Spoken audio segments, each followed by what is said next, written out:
You're all ready to go. If anyone is watching right now, oh, hold on. I got to record here. Let me record this too, just in case.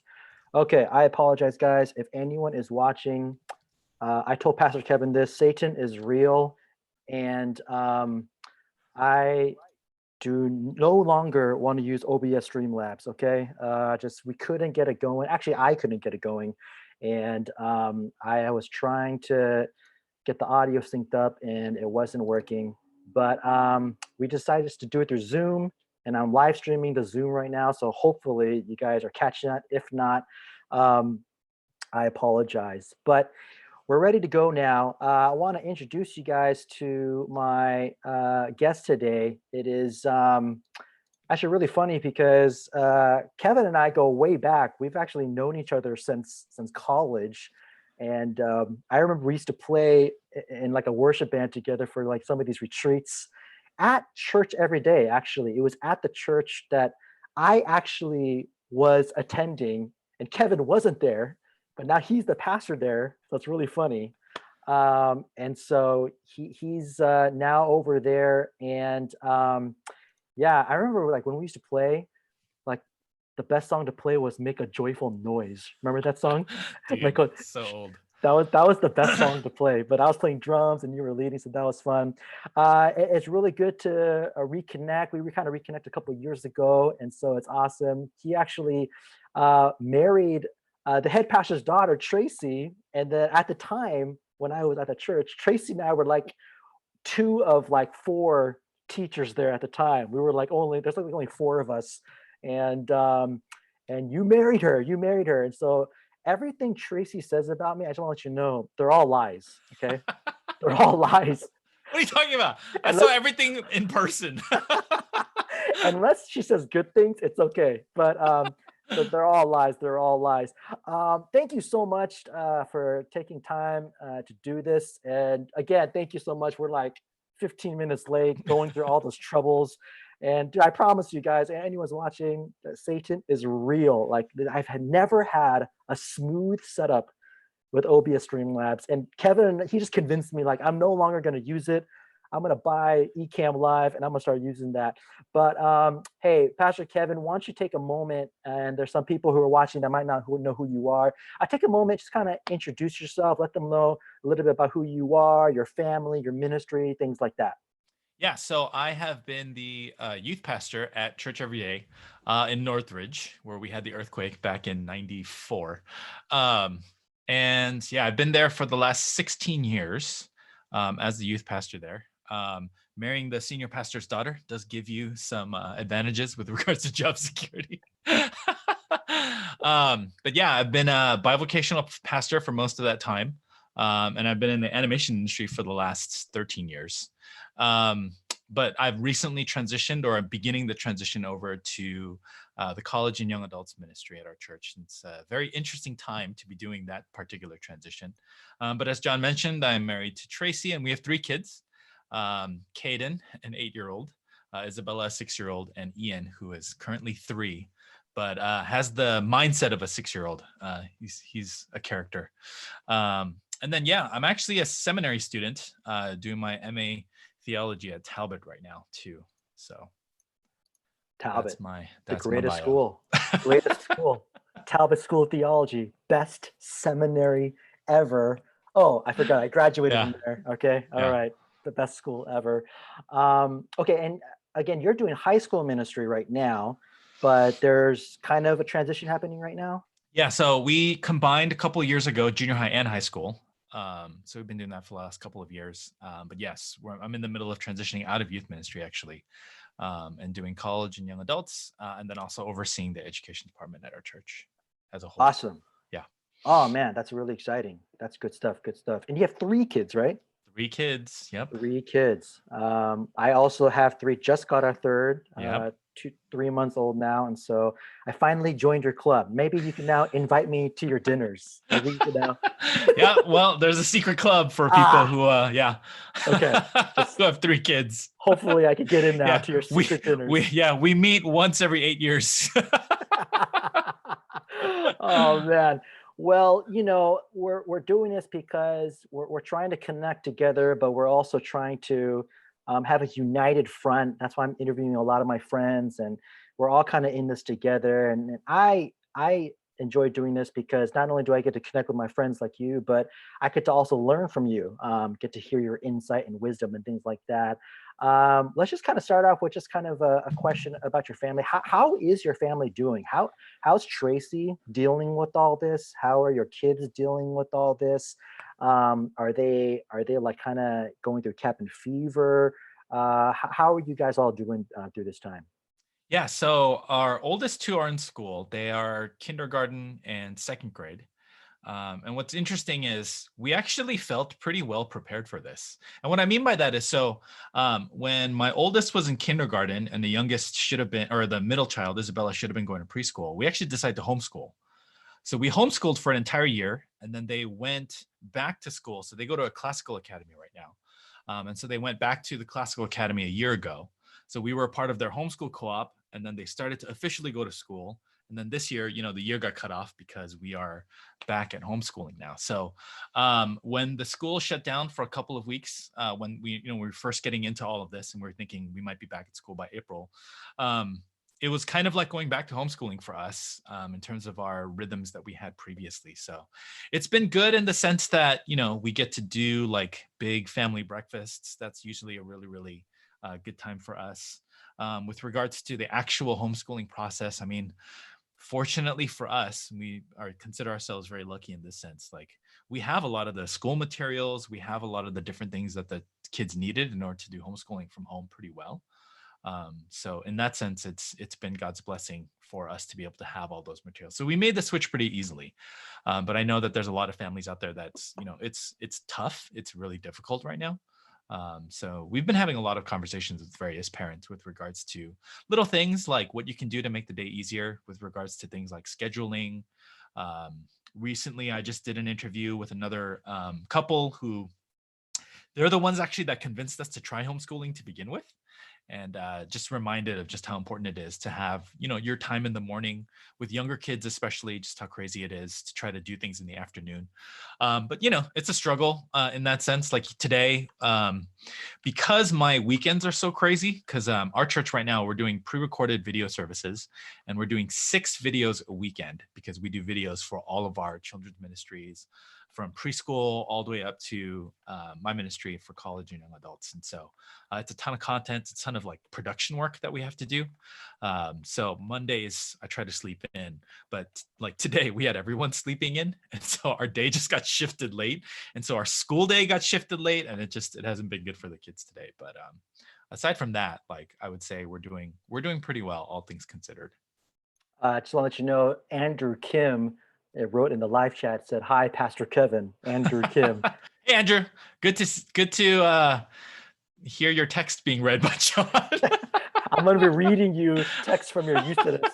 I just wrote to him, to Andrew, "We're sorry about the previous links, but please spread this link around to your fellow church friends because That's funny. they're probably all waiting on the other link. Like, what's going on right now?" Andrew, seriously, hurry up and do that because we're about to talk about high school right now. Um, you know, right now, unfortunately, because of COVID-19, and I think it's a wise decision, but it's really unfortunate. High school graduation is not going to happen. Yeah. Um, and that makes me really sad, incredibly sad, actually. I think there's like three, maybe two or three kind of major celebrations that a lot of people go through. And one of those is high school. And for them not to get that graduation ceremony, I think they're, really affected by that. So what is some counsel you're providing to your high school seniors right now? What are some things that you're talking to them about, not just about graduation, but senior prom, all that stuff, Yeah. and Yeah. those are just two examples of the macro, which is like their whole last year, they're missing out on like their last year of high school. Mhm. I remember my last year of high school. It was dumb, but it was still fun in some ways. But things like prom and stuff, that's really sad. What are some things that you're saying to them? Well, so first off, I think because of the fact that they know that the end of the year is kind of already here and it's a very slow end to the year, and it's a very strange end. A lot of them are dealing right now with just motivation issues. A lot of school districts are saying that like schoolwork isn't being graded right now and different things like that. So number one, I think for a lot of the seniors anyway, being kind to yourself, recognizing that it's okay to feel sad about this. That's number one. Because I feel like there's a lot of students who are like, yeah, it's not the biggest deal in the world because there are so many people who are sick and at least I have my health. In other words, like they're not really giving themselves a lot of room to mourn because they feel weird about feeling so sad about missing out on graduation and prom and all those kind of markers for transition of ending high school and moving on to the college years. But I've been telling them that it's okay to feel sad. Like it's okay to mourn about this. It's okay to grieve over the fact that your high school career is ending in this way, especially because so much of it was building up to this. And that it's okay to feel angry. It's okay to feel bitter.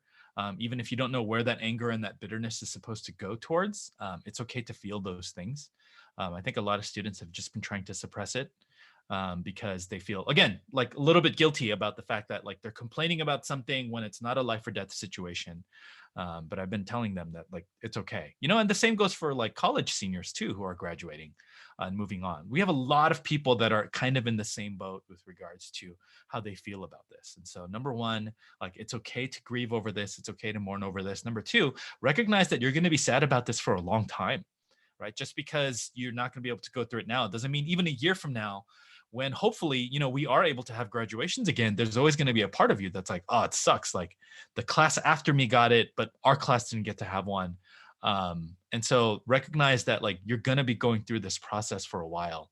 And transitions are hard. They're very, very difficult to begin with, but to not have those kinds of celebratory markers to be able to mark one thing as you're going from one place to another, makes it that much more difficult. So it's just a lot of like, you just have to sit and listen. You have to offer spaces for the students to talk about it. I think in the beginning, for a lot of our seniors, they didn't really recognize and like fully sit in what that means for them. And I think in the beginning, they're like, yeah, it's fine. It's whatever. And then there was also the fact that they weren't going to school anymore and so many things to deal with. But I think right now, what are we about?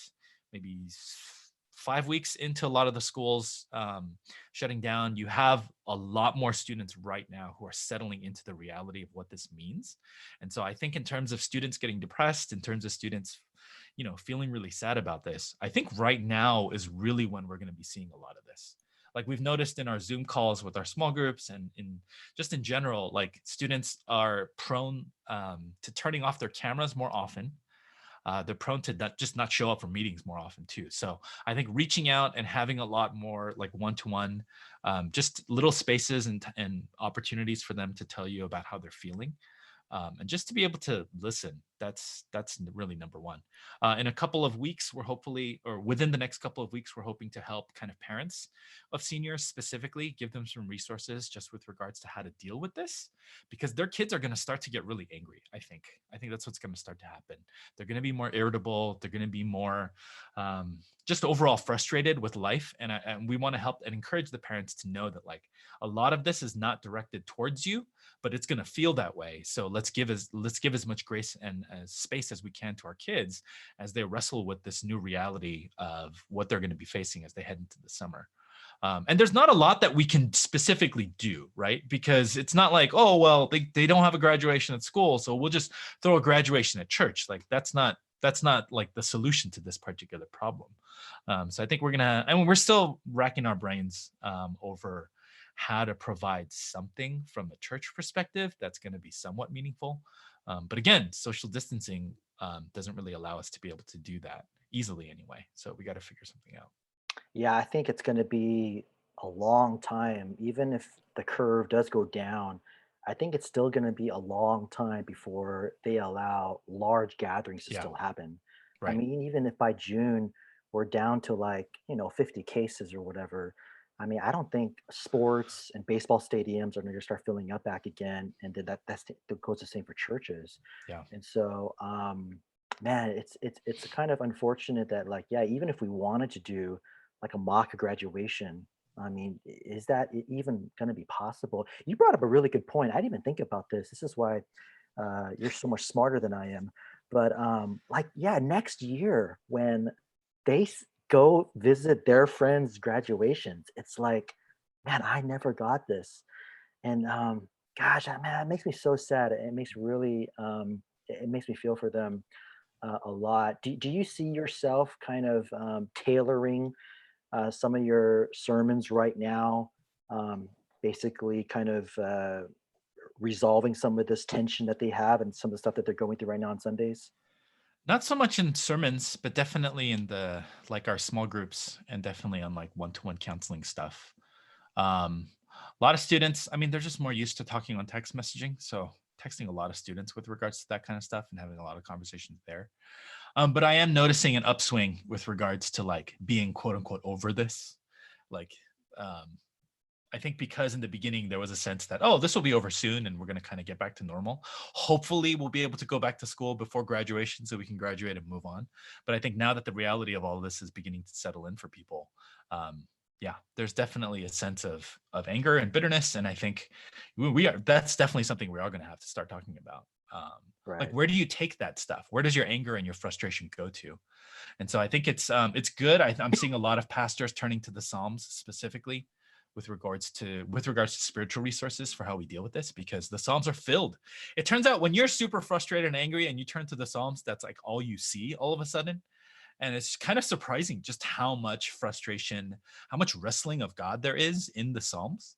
And so I think just as a biblical resource, like that's a lot of where our studying has been. That's where a lot of our Bible reading has been, and where our prayers are coming from. Just before actually we um, got into all of this, our winter retreat in January was focused in on praying and learning how to pray and using the Psalms as our prayer guide. So in that sense, just a little bit of providence from the Lord with regards to kind of training our students and how to look through the Psalms and how to transform the Psalms into prayers themselves to God. And fortunately, again, because the Psalms have so much of that frustrated language and just a lot of wrestling with God, we're just encouraging our students to continue to do that. Yeah, Yeah. even right now for me, I've been teaching through Psalm 143 for our Mhm. small groups at our campus, and it's just Psalm 143 is one of the psalms that I'm kind of thinking about meditating on a lot. So that's really good. I just got to say this, and don't worry, I'm going to end it on a good note. But I noticed that you're wearing that sweater right there, and I just want to say to everyone that even though Pastor Kevin went to an ungodly school called UCLA, and I went to USC, the greatest school in Southern California. I just want to let you guys know the gospel is real because it has united darkness and light together. And we have love for each other and Uh, respect for each other.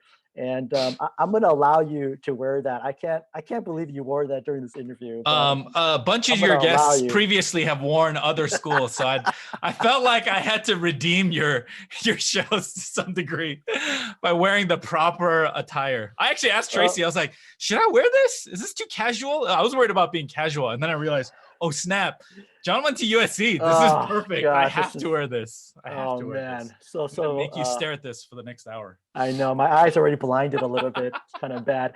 Hey, if anyone's watching, Andrew and you guys, I just want to let you guys know on YouTube, hit the live chat button and ask questions because there's going to be a time at the end that Pastor Kevin and I can do some Q&A, some live Q&A with you guys. So if you guys are watching, ask questions based upon maybe some stuff that he's saying or something that I say, and we could do a real live, real time Q&A. Um, you know, there's been this, unfortunately, this rise of racism against Asians right now because of COVID-19, and everyone's blaming China, but really it just kind of feels like everyone's blaming Asians and they just think you're Chinese and they'll shout out racial slurs to just terrible stuff like people literally physically getting beat up and harmed, which is just so wild. What do you think are some wise things that you can offer for how Christians can respond to this, especially for those. You said something great. You said like for those high school students that number one, this is gonna be tough, and you're gonna be. This is gonna last a long time. I love that kind of just real answer because that's the honest truth. And I think the honest truth for this case is, you know what? It makes me angry, and it Yeah, might make some of your high school students angry. yeah. And I think an actual natural response. We we should get angry about that, but how can we wisely respond to this? What are some things that you can share to high school students or to just any Asian, especially a Christian, how we can respond or react to this? Um, yeah, so I think the point that you made about being real, that's really helpful. I just read an article actually about somebody who had been talking to people who have been imprisoned and tortured for a really long time. What is the thing that gets them through the terrible things that they've gone through? And you it's basically one of the prisoners that's kind of survived this. He was like the only reason I was able to survive is because I had hope, number one, but I was also not hopeful about being released tomorrow, right? And so basically the idea was because he had hope and because he was um, truthful to himself about the situation that he was in, he feels like he was able to survive. He actually said that the first people to die in the prisons were not the people that didn't have hope, but were actually the people who were optimists, right? The people who thought that, oh, tomorrow I'll be released, or the next day after that, or the next day after that, because it just kept not happening.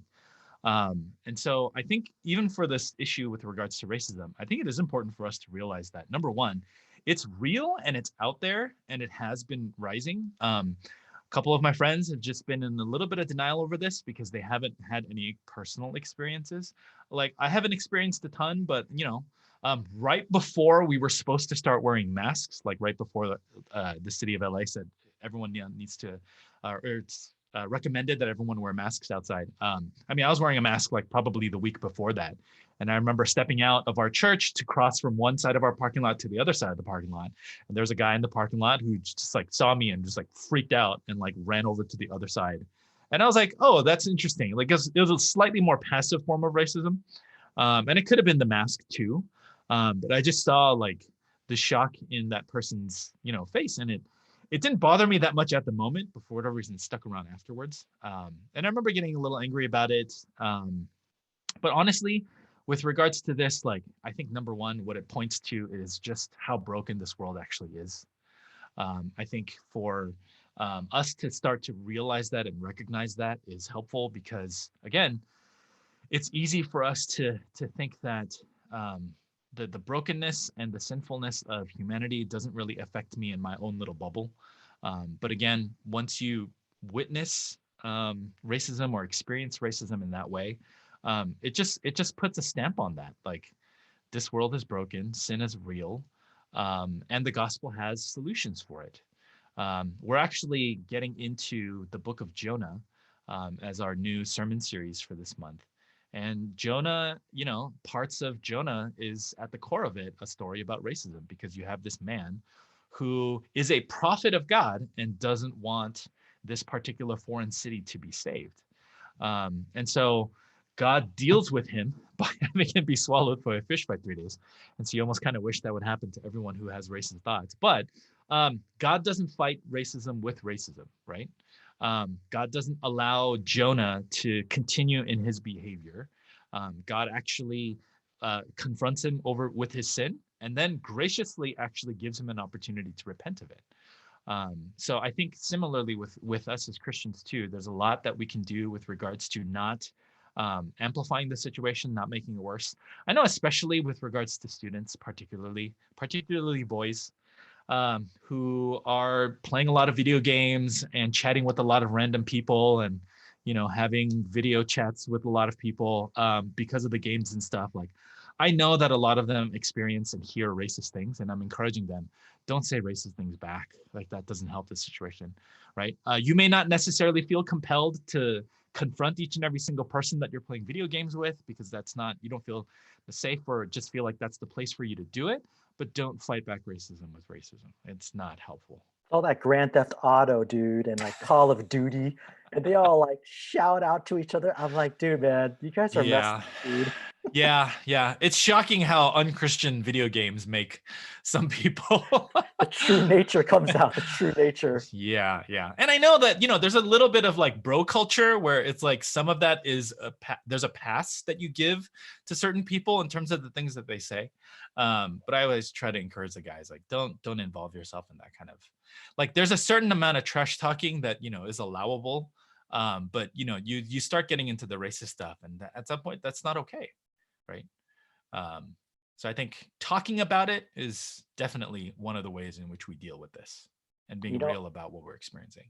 yeah, and I think talking about it is so important because, especially for high school students, I mean, maybe they've experienced it before, but maybe this type of racism that's going on right now could possibly be their first real kind of like observation of it actually happening. Like Mm, they're reading about it, they're seeing it. And then on top of that, they are experiencing COVID-19, this lockdown and crisis. So this is like the first time this has ever happened in their life, in our life. yeah. And so there's a lot of firsts for them. And this kind of is a segue into my next question, but like, what do you think about some of those things like emotionally? How is Gen Z, especially high school students, you deal with high school students more, but even junior high, emotionally, do you think that they are ready to handle like reading about random Asians getting beat up or getting stuck at home and who knows when they could even leave? What if they can't even start their first year, freshman year at college, like Yeah. actually going to a Yeah. dorm room? Right. Do you think Right. emotionally they're prepared for this? You probably have some students that are, but I would think that a lot of them, we're going to have to hold their hand for a lot of this. There's no question about that. So let me separate your questions into a couple of different buckets. So with regards to things like racism, it's shocking how aware they are of some of the stuff that's going on out there. They're constantly passing things around. And it's not in the form of news articles. It's really in the form of like memes and little things like announcements that their favorite, TikTokers are making and different things like that. So it's kind of Yeah. who they follow on social media. That's where they're getting their news. They're not going to Fox or CNN or MSNBC. They're not doing any of the major news outlets. They're all getting things through their friends. They're all getting things through Twitter, hearsay, and all that kind of stuff. So what's really interesting is they're probably more aware of that kind of stuff than I would think that even like the parent of an average youth student is. Um, but it's weird because I feel like in a lot of ways too, they're incredibly jaded, right? Because they see so many extreme things online. So whether or not they're emotionally prepared, I would say I know that they're seeing stuff. And I know that without having conversations with them, I really don't know how they're processing things. So again, like having a lot of personal connection and being able to talk to people and asking them directly, like what's actually happening in their lives, super important. And again, really tough in this particular day and age too, because we can't meet with each other physically. So you lose a lot of the nuance with regards to how people are doing. Texting people is great, but you don't know how much of their actual reaction they're giving to you. So in that Yeah. sense, I would say a lot of the students are aware and they probably think they're handling it better than they actually are. And so that separates. So that's one bucket with regards to sort of racism and how prepared they are for that kind of stuff. Like I think it's out there, but I think without adults really helping them to process this stuff, I think that's tough. And then on the other hand, with regards to what they're thinking about what's coming down the line, um, I think a lot of students, yeah, they are beginning right now, like legitimately right now. I think they're beginning to come to terms with what this might look like.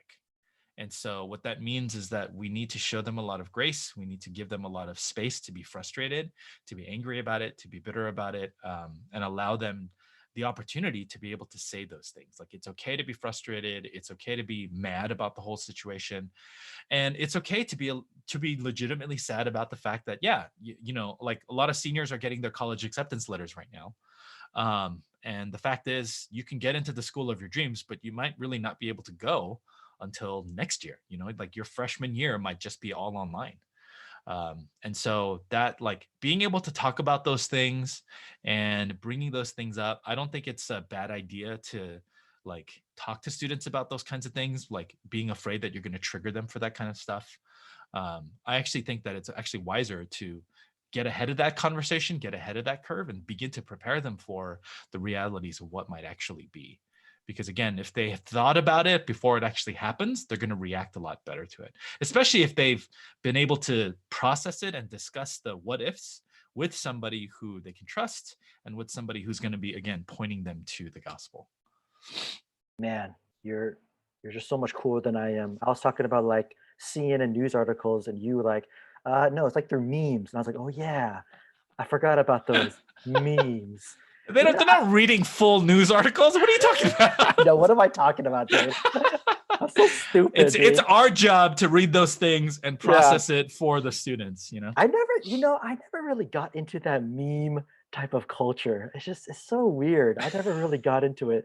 But I think you Hey, make a great point. Yeah, they're just getting it through Twitter and just through TikTok, and that's yeah. their news. That's their news I outlet. know. So unfortunately, they fall to a lot of like conspiracy theories and stuff too. They love talking Right, about that kind of stuff, especially right. some of the guys that we have in our groups. Oh goodness.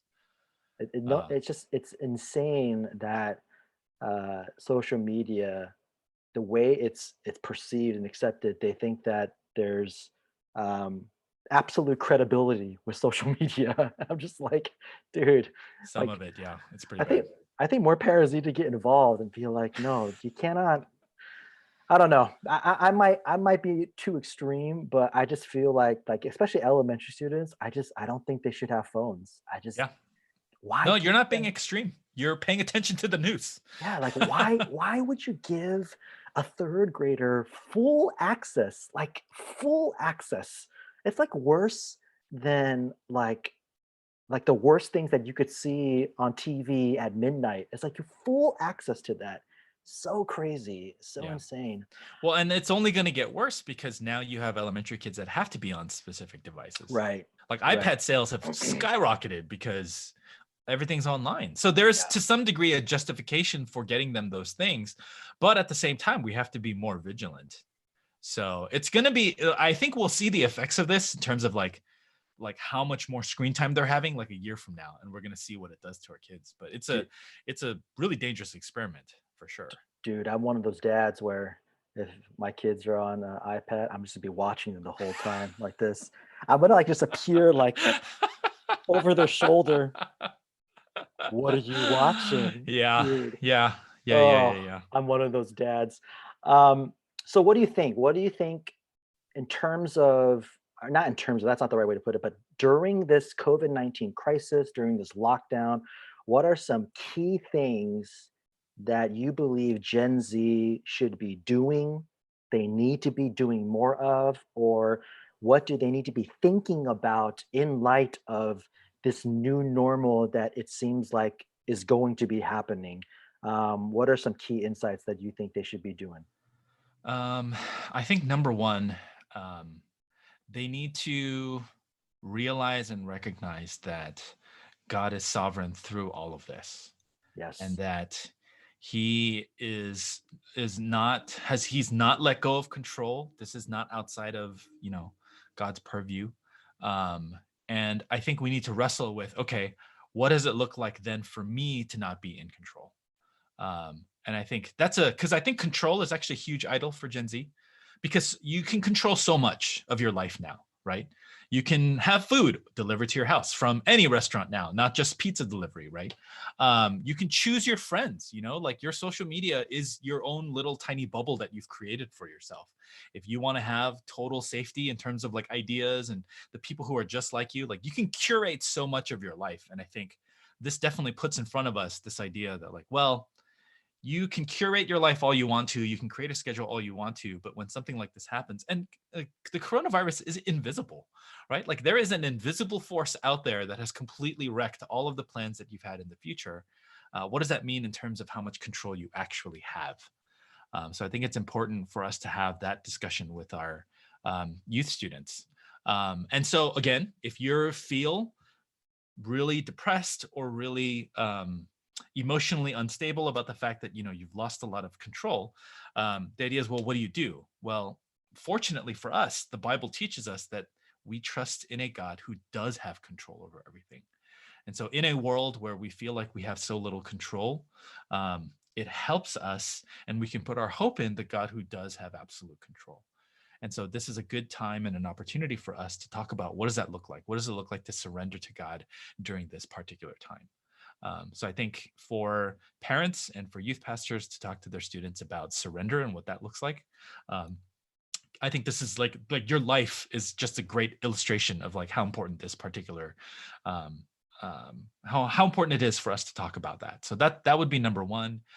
Number two is just how important we need to take care of one another. I think Yes. a lot of our students forgot just how bad their relationships with their parents have been at home, and then all of a sudden everyone's locked inside at home with your family, and you're Right. realizing just how difficult it is. And I think for a lot of students, school is okay. And I'll split this conversation into two parts. One is, for the average student, especially Asian student, who is at home and you're sitting and you're like, your parents just push you and push you and push you in terms of school, and you feel a lot of pressure and blah, blah, all that kind of stuff. I think hopefully the last couple of weeks has helped you to rediscover the humanity of your parents, like who they are as people versus just a taskmaster. Yes. And I hopefully love your that. parents have softened up on you as well as a student. So hopefully those relationships now, a couple weeks in, or a month and a half in, hopefully those are getting better. And those are beginning to develop in ways where we're actually being able to find joy in being with our families. So I think that's definitely the upside to all of this. But then I also know that there's, students where the home environment's really, really, really bad. And I just want to continue to encourage those students, just as much as we can, to reach out to others for help, in whatever particular way that you can. For us as a church, a lot of the students who have been ghosting us, basically like not responding to text messages, just kind of disappeared off the map. We're like, did they leave our church? We struggle with the definitions of like, who do we reach out to? Who do we continue to move towards? So those have legitimately been our prayers for a lot of those students, because we wonder if they're just in a really, really bad place with their families. So it's something that we're praying about. Again, don't have a lot of particular solutions to those particular families or those particular students, but it has been on our mind. It has been on our mind. Man, there's something that you said that, man, this is why I love doing this, just for me just to learn from my friends. Like you said that control is like one of the idols for Gen Z. Yeah. Um, but not just Gen Z, probably for most people, right? Like that's why anxiety is going up. Yeah. That's why stress, but like there's so much grief going up because of just like I'm not in control right Yeah. now, and because, like I said, this is such a state of unknown. People can't deal with that, you know. But especially for Gen Z, like when you said that in my mind, I was like, dude, Kevin, you you just like hit something golden right there because like everything filters choosing who can see my page and I could show the best shots of Right. my face of my life. That now is all gone. All of that is gone. And for Gen Z to deal with that, I think is actually a good thing. It's like I'm glad they're dealing with that, but I'm not glad that they're struggling through it. Of course, this Yeah. is why we need to help them. We need to help them through this. But man, I love I'm gonna steal that from you, dude. I'm gonna steal Yeah. that from you. That's a great point to bring up. So in terms of like how parents particularly can show grace and patience to their kids now is by giving them a little bit of control over what happens in their house, especially youth kids, because they're old enough. Like, what do you guys want for dinner? Can you guys help in the kitchen? Like giving them responsibility over house stuff. Cause I know a lot of it's like I grew up like not doing laundry, like not doing things at home because I had to study, right? So like I didn't do a lot of regular chores. But I actually think that this is a great opportunity for families to involve kids in different things around the house, give them a little sense of control over their environment, allowing them to have the space to be able to do things that give them a sense of control, I think is one of the ways parents can show grace to their kids. Yeah, I make my kids actually hand wash their clothes now, you know? Going going back to the Shigo days, the old country days. Like, you know what? I want you to learn how to do this. Forget washing machines. Just like hand wash. It's too convenient. You guys are soft. You guys need to hand wash Yeah, your clothes. just raise them tough, raise them tough. Hey, Pastor Kevin, let's just pretend that somehow, some way, every news channel, ABC, NBC, CNN, Fox, was just all on you that you could share, you could preach one message, one point of hope or encouragement Um, what would you say right now? Let's say you were able just to preach to millions upon millions of people. What would be one message of hope or encouragement that you would say right now? Given that it's post Easter, I've been thinking a lot about what the resurrection means for us and why the resurrection is so important for us as Christians. Because we don't worship a crucified Savior, we worship a risen Savior, right? That's why Catholic churches have tendencies to have crosses with Christ still on them. Protestant churches have crosses without Christ on them because we are focused on the resurrection. That's what matters. That's what gives us hope. This world and everything that we're going through, God's told us that it's broken. And so in a lot of ways, what we're experiencing now is just simply the reality of what the Bible has already shown us and what the Bible has already taught us about the world. And God is not some deistic being who lives far away. He came into this world, experienced everything that we experienced, and on the cross showed us his love, but on the resurrection showed us his power and his desire and his plans for restoring everything. And so when Jesus walks out of the tomb into the garden, it's a representation of the new garden. It's a representation of what God is beginning to do through Christ and through us, even as Christians, with regards to a restored world and the hope that we have for the future. So I would say number one is we got to trust in God. This is an opportunity for us to let go of all of our idols and to grip onto the hope of the gospel with everything that we have. Man, that's so good. I love what you said there, that we don't believe in a crucified God. We believe in a resurrected God. Such a good point, such a good line right there. Great message, great sermon. And man, such good stuff. Thanks for being here with me. Thanks for taking time away from your family and spend some time with me. It's great connecting with you. And for those of you guys watching, I don't know if Andrew's still watching or whoever's still watching. Thanks, guys, for watching. Sorry, guys. I apologize again. Satan hates me. Just my previous setup just didn't work, and we were trying to fix it for like 30 minutes. So I apologize. But hopefully, you guys can catch this. It'll be on my YouTube channel after the live stream ends, and you guys can watch it.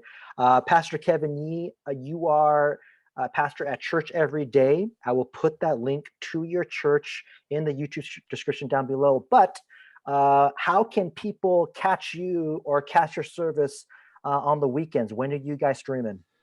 So we just switched to a 1:30 p.m. live stream.